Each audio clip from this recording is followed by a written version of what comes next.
On this eve of Martin Luther King's birthday, we want to bring Michelle Alexander into this discussion and talk about Black America. Today, there are more African Americans under correctional control, whether in prison or jail, on probation or on parole, than there were enslaved in 1850.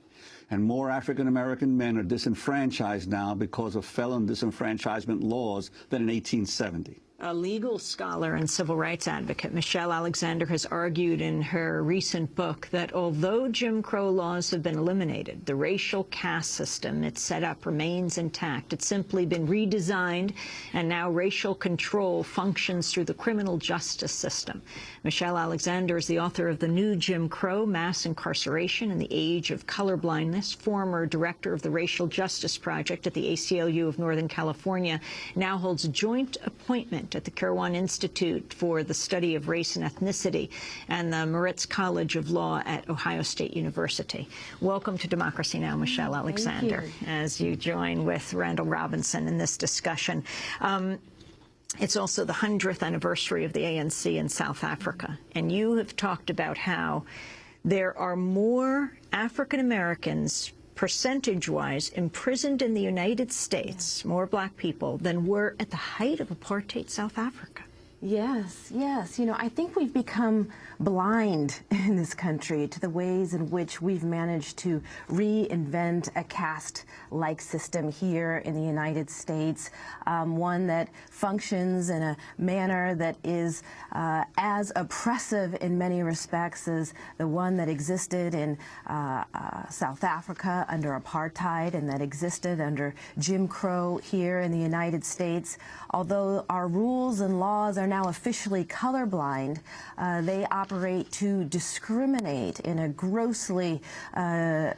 disproportionate fashion through the war on drugs and the Get Tough movement. Millions of poor people, overwhelmingly poor people of color, have been swept into our nation's prisons and jails, branded criminals and felons, primarily for nonviolent and drug-related crimes, the very sorts of crimes that occur with roughly equal frequency in middle-class white neighborhoods and in college campuses, but go largely ignored. Branded criminals and felons and then are ushered into a permanent second-class status where they're stripped of the many rights supposedly won in the civil rights movement, like the right to vote, the right to serve on juries, and the right to be free of legal discrimination in employment, housing, access to education, and public benefits. Well, one of the fascinating things in the book, which has now been reissued in paperback, is you talk about your own sort of journey of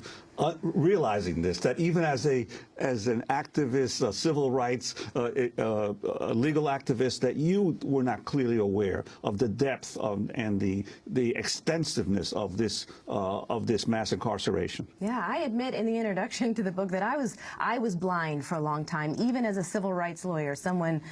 who cared deeply about racial justice and who thought I knew as a lawyer how the criminal justice system functioned. I was blind. It was really only after years of representing victims of racial profiling and police brutality and investigating patterns of drug law enforcement in poor communities of color and attempting to assist people re-enter into a society that had never shown much use for them in the first place, that I had a series of experiences that really began my own awakening. I began to see that our criminal justice system does, in fact,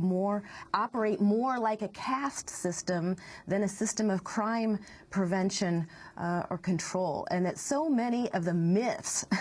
that we are fed about why our prison system, has exploded in the, past 30 years, why we now have the highest rate of incarceration in the world, just don't even pass the laugh test.